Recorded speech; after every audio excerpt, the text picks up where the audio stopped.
Hey, it's Mike from the Mike Wagner Show. Thanks for tuning in to the Mike Wagner Show on Anchor FM. If you're interested in sponsoring my show, you can send me an email to the Mike Wagner Show at gmail.com, or you could also donate to the podcast. Just go to the Donate Listen site, and you can also donate whatever you like.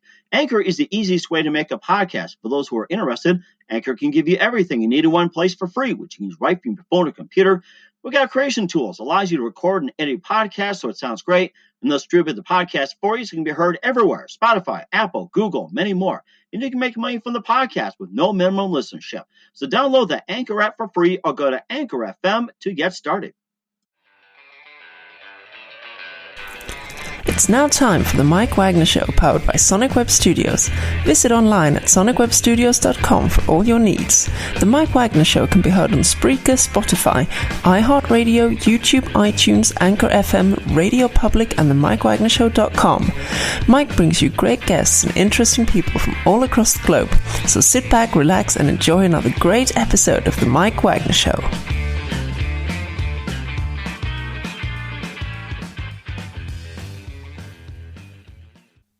Hey everybody, it's Mike from the Mike Wagner Show, powered by Sonic Web Studios. Visit online at sonicwebstudios.com for all you need. Looking at a professional website without breaking your budget? Sonic Web Studios is the answer. Sonic Web Studios offers fast, affordable custom web designs that blow the competition away.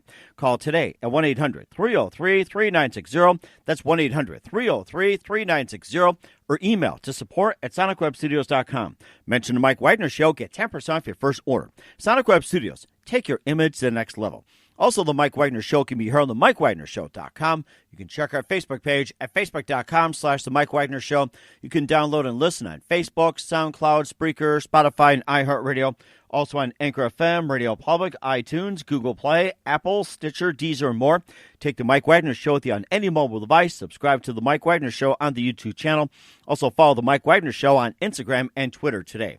We're here with a wonderful author and writer. He's got 6 books out right now, ranging from Perfecting and Reforming Personal Religion, A Battle of a Fallen Record, The Bible Sabbath, and more. And he also is a grad school student out of UMass of Boston and specializes in critical and creative thinking. And this is something you really want to think about and gets into. Man of the Bible, also studied U.S. Constitution, and this guy's just amazing to talk to. So live, ladies and gentlemen, from beautiful Boston, Massachusetts, ladies and gentlemen, the very talented and wonderful author and very creative, Linwood Jackson Jr. Linwood, good morning, good afternoon, good evening. Thanks for joining us today. Definitely. Good afternoon. Thank you.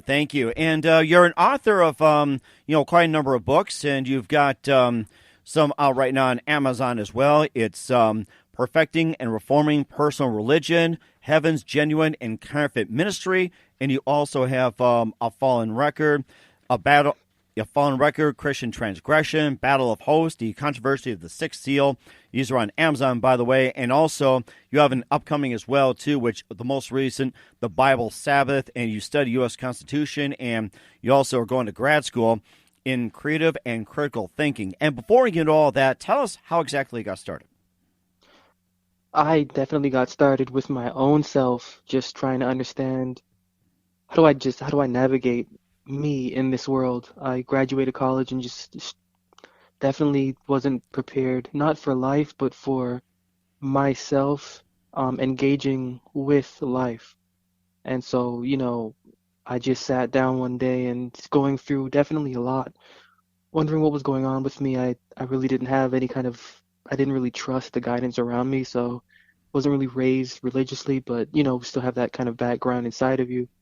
I just picked up the Bible and just started studying it. At that time, I also was sick, and the diet that I learned from the Bible, I applied that to my physical body. My mental self also got stronger. And so just the application of those words to my life kind of got me on this journey that I'm in right now, which is the journey of becoming innovative within yourself to benefit other minds that are outside of you. Also explain the whole concept of critical and creative thinking as part of your studies for grad school. Yeah, definitely. That is a program that is surprisingly fitting to what I'm doing. The aspect of critical and creative thought. approaching your life in a way that is deeper than I guess you would think, the aspect of your being and the aspect of living a kind of creative and innovative life. That takes a lot of time, that takes a lot of effort, but the entire point is to get you to be the best person that you can be, as beneficial to someone who does not even know who they are at that time, and that they have the potential to be the best person that they can be. Mm-hmm. So, so critical and creative thought, it's a beautiful philosophy of understanding who you are as a human being and perfecting that being, which actually ties into my overall, study of the Bible's philosophy, which is mental and spiritual health. And once you have that mental and spiritual health locked in and daily exercising it, you can definitely be your best being and give that best being to this entire world for a tribe or a slate of folks who you may not even know need who you are specifically created to be. And that's the most beautiful thing, I think. Mm-hmm. And give us some examples of critical and creative thinking. Well, one of the an example is just looking at something that you're doing or looking at something that you're thinking about, whether it's politics or whether it's religion, and sort of losing consciousness about what you're looking at and what you're thinking about, detaching yourself from it in a way that the traditional upbringing that you may have or the kind of self-cultivated spirit you've taken on from the traditional outlook of politics or religion, detaching yourself from that to actually critically think about what you're looking at so that you can creatively manifest an original point of view from what you're looking at, to live in a sort of way that is according to your own perspective and not a perspective that has been traditionally forced on you, or that you have somehow, delusionally self-cultivated to believe that this is correct and everything else is wrong. Mm-hmm. So, just looking at everything from a detached point of view, stepping away from tradition, whether it's politics, whether it's religion, whether it's anything. Everything is attached to tradition. As long as you can manage to step away from that traditional aspect, to actually look at it clearly according to you, and to struggle through understanding what that definition is and retaining that knowledge and then living that knowledge, that is that's the most beautiful aspect of what we are as human beings.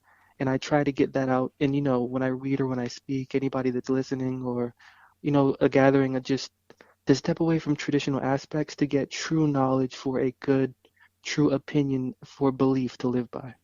And he also talked about having it tied to the Bible as well, too. Give us some examples of critical and creative thinking from the Bible, like, say, take some passages from Genesis, Exodus, or, say, even Corinthians, or Micah, or even Revelation, the book of Acts, and maybe you can just, share some examples on how creative and critical thinking can apply to the Bible, especially in certain passages. Of course, and that is an excellent question, because even one of my books, A Battle of Hosts, the controversy of the sixth seal, the book of the Revelation, the words that are there, they're traditionally broken down from a Christian point of view, and so the words are broken down to be literal. And so when the Christian teachings are teaching the book of the Revelation, their foundation is from a point of view or from a paradigm that a literal event is going to happen, where somebody is literally going to come down from the sky and cast down literal fire on people to literally burn them up who do not literally believe on the person that is coming down from the sky. And that when this happens, the good people are literally going to be taken back up to where this character came from, to literally live forever where he came from. That, and so this Go ahead, I'm sorry. Yeah. And so the words of the Revelation, when they're being interpreted by the Christian religion, which is basically a Western religion, the Bible in and of itself is not a Western religion or a Western book. The Bible is written by an Eastern mind. So when you're analyzing the language that's in the Bible, it shouldn't be analyzed according to a Western perspective, but according to an Eastern perspective. And that takes a lot of time and effort and translating of words from English into Hebrew or English into Greek, and then from Greek right back into English, or from the Hebrew right back into English. And so when you're critically analyzing the book of the Revelation, according to how it is written and according to the language that's there, you discover a perspective that is creatively intricate and that is different from what the Christian religion actually teaches. You actually understand that there is no such event that will ever happen of somebody literally coming down from the sky and literally casting down fire. And this isn't what the book of the Revelation teaches. And Mm-hmm. so going through this, I began to understand that, and I began to put these things into writing. And that is a battle of hosts, the controversy of the sixth seal, which the Bible actually teaches us through the history of Nebuchadnezzar and Pharaoh, as is recorded in the book of Jeremiah. And so when you apply what the Bible already gives us, and then you take it and then you put it into its figurative aspect, you understand a real meaning from just that whole collaboration of writing and of images and also of words and of language and context. And you get the meaning that the Bible is trying to teach as opposed to the meaning a traditional religion is trying to impose. Mm-hmm. I think that's a really good perspective as well, too. And also the many versions like the King James, the New King Mm-hmm. James, the NIV, American Standard Edition, and many other versions and translations. Does that affect the way of critical and creative thinking when it comes to the Bible when you see all these different versions of it, as I mentioned about the King James, the American Standard, and the NIV? It does. It does. And when it's when you're in that, when you're supporting that kind of when you're supporting the religion, it's good. Because when you're supporting the religion, then you're getting to the traditional aspect of what that religion is about. And each of these translations helps clearly define what that traditional outlook is. But in reality, it's a wrong thing to do and it's false because the reality isn't the traditional aspect. The reality is what the words actually are. And so the closest thing that we actually have to I would say at this point, to what the original apostles used is the King James Version. There's a New King James Version, just as you said. There's an international, there's an American, there's a this, there's a that. But the closest thing that we have is the King James Version, and it's the best one because there are more errors, more grammatical, and there's just more literary errors in that book. And the reason being is that when the authors constructed the book, their translation from the Syrian into English, it was very imperfect. So you have more italicized words in the King James Version than you may have in any others, which is beautiful because it's just a sign that those are not the right words that need to be there. And so then you have to go back and do research into the original language that it came from so that you can get the actual language that those italicized words mean. And that is perfect. But when you go through the different versions, they're trying to perfect the errors of the King James Version. And by doing so, they're actually ruining the vision that the Bible actually has by trying to put the Christian imprint on what the Bible should actually say when the Christian imprint is not the Bible's imprint. Mm. And yeah, so it ruins it, It's like a painting that has water running down it. Each interpretation of the Bible is just more water running down a painting. Oh, wow, that's interesting. And you say the Syrian version of it or the writing was the original, did you say? I just want to clarify. Well, the original writers of the Bible were Syrians. Syrians, okay. I was Yeah, trying to get that right, that's all. yeah. The original writers, they were Syrians, and the language is an Eastern language, along with the philosophy is an Eastern philosophy. And it's just real messed up when you read the Bible from a Western point of view, which is what the Christian religion has formed itself as, a Western religion from an Eastern point of view. And that just damages the words and the perspective and the vision and the context of the entire Bible. Mm-hmm. And of course, we're talking about the subject of the churches as well, too. And how do you feel about the state of churches today?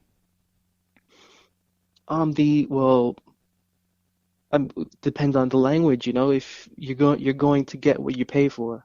Uh-huh. And so And so, when ministers are going through these seminaries, they're getting what they pay for, and the the way that the Bible is translated through these seminaries and that it's taught in a sort of way of biblical in a biblical fashion, hermeneutics, which is a way of interpreting the Bible as you would interpret a history book. Mm-hmm. And so you kind of lose the natural aspect of the words when you're interpreting it in that sort of fashion, when the Bible already, in the book of Isaiah 28 tells you how to interpret it. And so when you're going into these churches, you're getting interpretations of a false spiritual landscape. And so the state of the church is the state of the foundation of the religious tradition. And, there's too many people, whether they're sitting there or they're listening. I've spoken even to pastors that do not believe what they're preaching to people. Very, very interesting. Yeah, that's the state of the churches. Wow. And go ahead, keep going. It's gotten to that point right now where it's like the people don't believe what they're hearing, but they're still sitting there and they're waiting for what they know they should be hearing. The pastors are there speaking, and they're not fully believing what they're speaking to give the people what they need. And so the people keep coming back and giving their money because they're waiting to hear something. The pastor, because this is also what they're trained to do. They weren't trained in the Bible. They were trained in the traditional religious philosophy, which is in and of itself empty. And so the people are empty. The pastors are empty. You go there, you are empty. And I'm speaking to way too many people that are telling me I feel wrong when I'm sitting in church. And too many pastors there that do not fully believe what they're teaching. So the state of churches is the state of the philosophy of the religious tradition, which is a state of absolutely nothingness because the words are not being given from a right perspective. And of course, we'll talk about one of the books as well, too. I'll fall on record, the Christian Transgression in just a minute, since we're tying this in. But first, listen to the Mike Wagner Show at themikewagnershow.com, powered by Sonic Web Studios. Visit online at sonicwebstudios.com for all your needs. Look at a professional website without breaking your budget. Sonic Web Studios is the answer. Sonic Web is affordable custom web designs that blow the competition away. Call today at 1-800-303-3960. That's 1-800-303-3960. Or email to support@sonicwebstudios.com. Mention the Mike Wagner Show. Get 10% off your first order. Sonic Web Studios. Take your image to the next level. Also, the Mike Wagner Show can be heard on themikewagnershow.com. You can check our Facebook page at facebook.com/The Mike Wagner Show. You can download and listen on Books, SoundCloud, Spreaker, Spotify, and iHeartRadio. Also on Anchor FM, Radio Public, iTunes, Google Play, Apple, and more. Take the Mike Wagner Show with you on any mobile device. Subscribe to the Mike Wagner Show on the YouTube channel. Also follow the Mike Wagner Show on Instagram and Twitter today. We're here with author Linwood Jackson Jr. He's a University of Mass Boston grad school student right now, critical and creative thinking. He's also specializing in mental and spiritual health, especially in politics, religion, and the Bible. We'll talk about the Constitution in just a minute. He's also got some books out called A Battle of Hosts, The Controversy of the Sixth Seal, The Bible Sabbath, which is most recent. But first, we're going to talk about his one of his other works. We got into about the current state of the church, which is a fallen record, the Christian Transgression. So you can just tell us a little bit about that book that's currently on Amazon right now. Definitely. That book came about, as I'm going through and doing a lot of my studying, I'm realizing that the Christian religion isn't actually fulfilling the mission of the Bible. And so that kind of, led me to, want to go back and understand why or what happened. And so that book is basically a history book. It's a history book tracing why the ancient Christian ministers, which came from the Jewish religion, why these Jewish ministers ended up forming their own religion, separate from the first apostles, why they formed this religion and why they called this religion a Christian religion. And that book just traces what they did wrong all the way down to Constantine, who actually coined the term Christianity and defined its doctrines, which doctrines are still held today, and are still built upon. Mm-hmm. And of course, it's also read through the eyes of John, Peter, and Paul, going back to 50 AD. I mean, you did a lot of research on that. And from your perspective, what were John, Peter, and Paul doing or telling at that time? At that time, 50 AD was the, and I'm being generous. I'm being generous because I'm putting a little bit more faith in the people. But at that time in 50 AD was the dawning of the Christian religion. And at that time, Paul, Peter, John, James, they were all giving advice to these Jewish ministers as to the fact that what they were teaching was causing a separation in doctrine and also in ties, and was also publicly confusing. Because at this time, these Jewish ministers were starting to incorporate the pagan Roman religion into their religion. And so they were talking about their Jesus in a different way than the apostles were talking about the doctrine that they were talking about. Mm-hmm.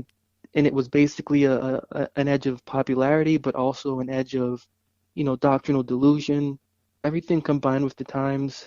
They were advising, for example, John wrote in his first book, John chapter 2, that, a certain group went out from them, and a certain group didn't continue with what they were teaching, and they, this happened so that we could know that they were not a part of us, but they were a part of. Some of the people coming empty and everything else. You had 7 churches, but only 2 God was pleased with. So maybe from your perspective, put on your critical and creative thinking, you have the Church of Philadelphia, the Church of Smyrna, Ephesus, and Pergamos, and also Sardis, Thyatira, and also Laodiceans. And maybe you can just tell us about those churches. Yeah, most definitely. The revelation, because it's really not, the revelation is a vision. The revelation is a dream. And a dream isn't really that literal until you wake up. Mm-hmm. So, for example, the Church of Ephesus. Ephesus is called Ephesus because in that age, which is the age you just mentioned, from 31 AD all the way down to, I would say, 120 AD.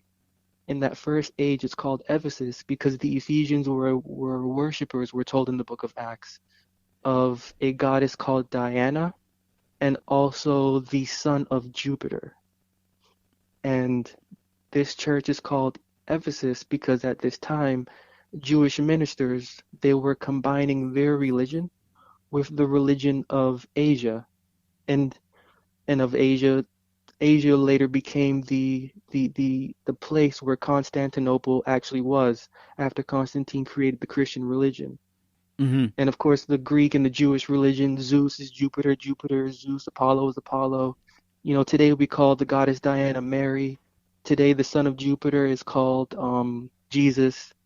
We call Jupiter God the Father, Zeus, God the Father. This is all the transition that these ministers were making in the Christian religion that kind of carried over all the way down to Pergamos, which was the time of Constantine. Wow, that is amazing as well, too. And, of course, you also have a book called Heaven's Genuine and Counterfeit Ministry. You can just tell us more about that one. Yeah, that book deals with the book of the Revelation, chapter 13, but it doesn't begin there. It begins with analyzing what the genuine point of the Bible's religion is, and then it goes into the book of the Revelation chapter 13 to show what the religious state at that time will be. In the Bible, the definition of a beast is a government or a kingdom, civil government, or a civil state. This is how the Bible defines a beast.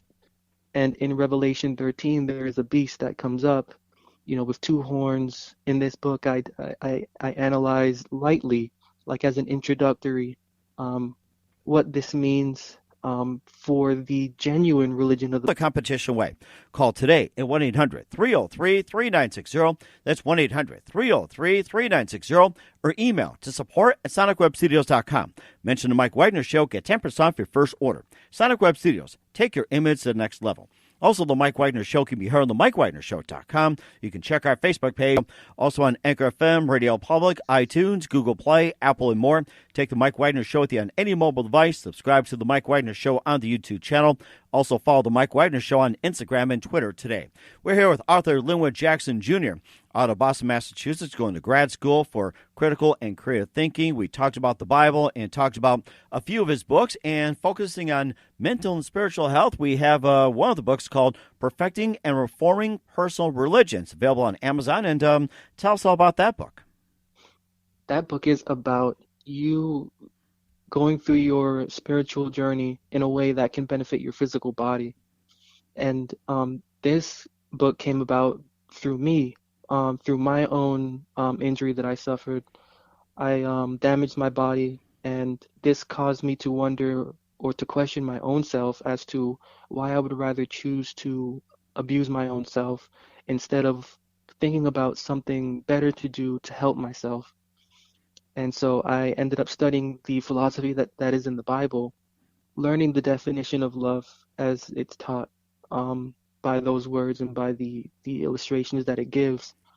And that was my first book. That first book is basically steps or counsels on how to regulate your mental and spiritual diet for you to physically regain enough strength to use the industry that is in you for benefiting another person, or for benefiting other persons. So, learning so much about the Bible's philosophy, you find out that, you can either go the traditional religious route, or you can either go the personal religious route. And the Bible really talks about the personal religious route and advises to stay away from the traditional religious route. Go ahead. The actual aspect of resurrection that the Bible talks about, resurrection or regeneration, our mind is born into a religious tradition, but we're supposed to, as we go along and as our confidence strengthens, we're supposed to die to our religious tradition mentally and spiritually, and to resurrect from that religious tradition to a more liberated and into a more free personal religion, where we're not dictated by the policies or by the handwritten religious laws, deeds, acts, doctrines, or baptisms that is regulated into a more active and into a more personally knowledgeable system, which is inward. It's just like our blood circulating. Nothing tells our blood to circulate, and yet it still does. It's like our stomach right now is producing bile, and we're not controlling it. And this is the way that our personal religion should be. It shouldn't be dictated on knowledge that is philosophical or theological. It should be dictated by the experience we have with those words, so that it flows just like a river, or so that it circulates just like blood. Naturally, unconscious, is just a love that is just pure and flowing. And that's a fantastic book, too. We'll check that out. Also, a couple other books, A Prayer for Change and The Bible Sabbath, which is your latest as well, too, on Amazon. Tell us about those two books. A Prayer for Change it actually goes along with a Bible Sabbath. So often we really want, at least when I've spoken to different people, change in their behavior, and change in how they think, and change in how they operate, change in how they spend their money, change in how they find the person that they're supposed to spend the rest of their life with. And all of this really begins inwardly. And so that inward change, a very great piece of that inward change, comes through the Sabbath of the Bible, which is the seventh day. There is a special specific blessing held to the seventh day that is called rest. And to us, rest, we would say, is inactivity or dormancy or nothingness. But, in the Bible, in Hebrew, the word rest translates to mental activity for spiritual and mental rejuvenation.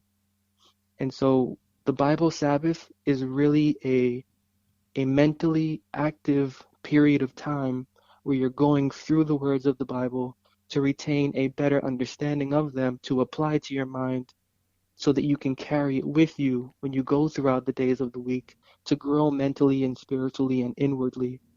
And that is a great piece of change if we're looking for it, to take the lessons that are in those words and then to actually reapply them, which is very difficult to do, but once you do them, you gain a knowledge and belief to live by for continual regeneration mentally and inwardly. That is amazing as well, too. You can find those books on Amazon and something to apply to life as well, too. And not just Bible, you also studied the U.S. Constitution for quite some time. And tell us how you got started in studying U.S. constitutional law and what got you interested. Yeah, tell you, the Constitution is a beautiful document. I was actually studying the Bible and I ended up writing a book on how the Bible defines the type of government that is respectable. And as I was going through from the beginning of the Bible until the end, there are specific examples and specific definitions given on how a correct government should be operating. And so as I was going through it, I began to I don't know, something just clicked inside of me and I picked up, I began to research, and my research led me to a textbook from Harvard Law School, Religion in the Constitution. And so I got that textbook. I read all 900 pages, and the connection between the First Amendment and the philosophy of a correct state, that got me interested, not necessarily in the Constitution itself, but just in the aspect of the Constitution being a shield for freedom of thought, freedom of conscience, and most importantly, the aspect of no encroachment of the government on religion, no unnecessary encroachment of the government on religion, and no unnecessary encroachment of religion on the government. And so that whole subject is a beautiful subject. I've written a book on that subject that I'm actually currently now editing for publishing, and it's just a more than fascinating document, the Constitution. And so when do we expect the new book coming out about the Constitution? Editing is such a process, but I'm hoping. I know what you mean. I have people who are writers and authors. I'm a writer myself. My wife's a writer, and I know how this editing goes. Believe me, we're not pressuring you saying when it's going to come out. It's like just when do we expect it? So take your time. Yeah. Take your time. It's so brutal. But I'm editing 2 books right now. Going through the editing process. That one book on religion and government, and then another book on kind of defining and kind of getting to the point of this thing called justification by faith. And stepping away from the traditional aspect of it, questioning the traditional aspect of it, and then going into the Bible to understand what the Bible has to say about the subject. So that book is a shorter book, so I'm hoping to get that out in maybe a couple months, 4 or 5 months. The book on religion and government, I'm hoping by the summer. That is amazing. We're looking forward to that, and I'd like to have you back on and talk more about those books. And, of course, going through the U.S. Constitution as well, too. And you look at some of the articles, like in Section 1, Section 2, and I'm throwing some examples out there, like with Section 7, everything. What Bible verses are tied to these sections as well, too, and how does it apply? It's not necessarily verses. It's actually, yeah, it is.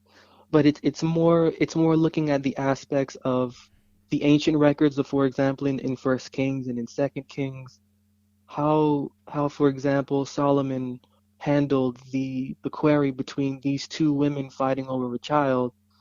He told one of them, cut the child in half. You get one half, they get the other half. And then seeing the actual response of the woman, the true mother saying, just give the child whole. That is a child that should be kept whole. Let this woman have it. Solomon making the decision. You are the true mother. You get the child for saying that. Just analyzing the different situations from the aspect of government and from the aspect of how, when you look at the figures of Solomon, breaking down what those figures symbolically represent, and the characters, what they symbolically represent in the relation to state. It just blows your mind, not necessarily the connection to the Constitution or the articles, but to the philosophy within those points and those amendments for human rights and also for rights over conscience. Hmm. And of course, look at some of it as well too. It involves taxes and money and everything else. And how would the Bible say about taxes and money when it comes to government? That I the only aspect I really focused on was the relationship between religion and government. So when it came to taxes and things like that, that might be a subject for another book at another time. But my whole thing was the relationship between religion. What is religion's right in the government, and what is the government's right over religion? Hmm. Because when you actually look at the kind of dynamic between the Jewish priests and Pilate, for example, there is a special connection, which is an unlawful connection between the government and religion for the sentencing of somebody who has a different religious opinion than the noted, or I would say in that time, noble priests and ministers connected to the government, the Jewish government, and also to the Roman state. So looking at the downfall of religion and religious ministers, of the influence that they may have just because of their relationship to the government, looking at that aspect of what that means for the conscience of the person, for the well-being of the person, for the religion of the person, and also for the state of the government's mind as a whole. And it's just an interesting subject, religion and government. Hmm. It does sound interesting too. And how do you feel about the current presidency on the handling of the Constitution? Do you think they're following the Constitution fairly? It's, I mean, any one of the presidents that we've had previously, I've only been alive for so long and I've only seen so many presidents.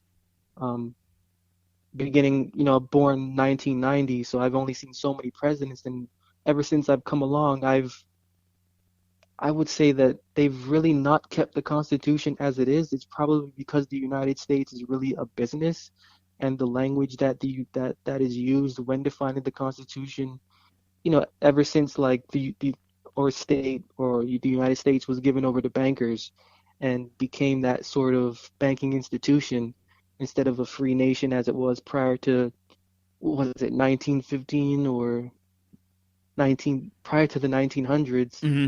We've been a different sort of beast where our constitution has really been run over by our presidents, and they stay with it as much as would be recognized by I would say the non-educated citizen on the aspect of the constitution.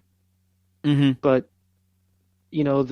from what I've seen, they haven't been too keen on it. It's almost as like they're ready to eradicate it Hmm. and to replace it with something else. But it's our current president. I would say he just falls in line with the rest of them, borderline for it, borderline not for it, just to please the uneducated Hmm. enough. Right. And what are some of the other subject matters that are looking at right or into the future as well too with the critical and creative thinking? We cover politics, we cover religion, the government, and what are some other areas are you looking to expand applying to what you're doing? Well, to me, it's need. My expansion is the need that I hear from the people that I speak to, and the need that I hear from the people that I speak to is mental and spiritual edification in churches and in religion and in religious thought. Mm. So, that's me. I'm not really like a politics person. I don't jump into the politics field. Uh-huh. There's some intriguing things in it, but you know, my field is the field of religion and religious thought, and trying to get the minds that are in that field, whether they be experts or not experts, to understand that there is a higher thought than the traditional outlook that is fed, enforced, and imposed. And so, from what I've been hearing and from the people I talk to, whether they're pastors or not pastors, there is a need for the Bible's culture and for the Bible's philosophy. And so if to branch out into the further explaining that philosophy to get to what people are actually hungry for, Mm-hmm. that's what I'm about right now. That is fantastic. Looking forward to what you have as well, too. And just a few more things with author Linwood Jackson Jr. here on the Mike Wagner Show. And Linwood, I forgot to ask you as well, too. Who are some of your favorite writers and authors growing up? Oh, that's interesting. I actually have none. Oh, really? Um, Okay. yeah, I never was really drawn to any, and I'm sort of glad because I have my own fragrance because of that. Mm-hmm. I didn't have any because it just wasn't me. Mm-hmm. But, when it comes to writers or anything like that, there's a book, History and Decline of the Fall of the Roman Empire by Edward Gibbon. He's a good author. Um, I like Rousseau.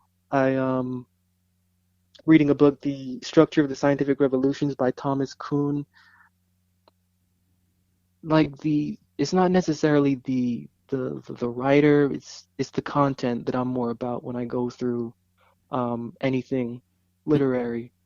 But Mm-hmm. for me, nothing really drew me to any particular artist or writer, and I kind of like that because whenever you read me, like it's my own original essence, and I think that's the most beautiful thing, and that's also something I try um, to get other people to write to deal with themselves, is to get their own essence and to be in their own essence, and then to give their own essence. Mm-hmm. And that's amazing too, how you come up with your own philosophy and looking to see how many people will follow too. So that's going to be very unique, I have to say that. And who do you consider biggest influence in your career? My biggest influence, honestly, I don't really have any. Uh huh.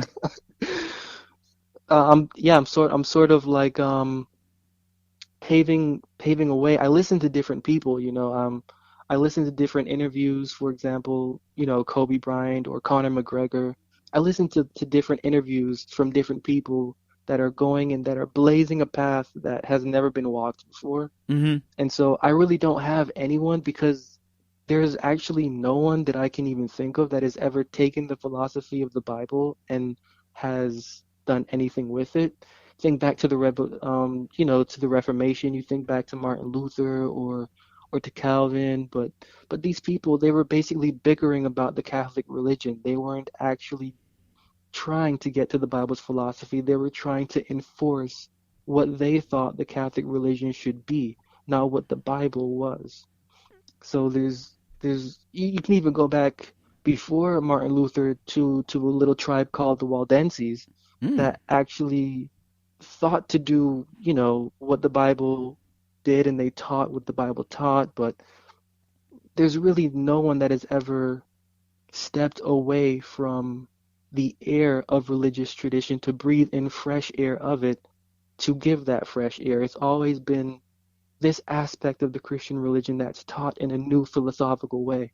So you're not stepping away from the Christian religion, you're just getting the Christian religion in a different sort of light. But for me, it's like the words of the Bible have its own light.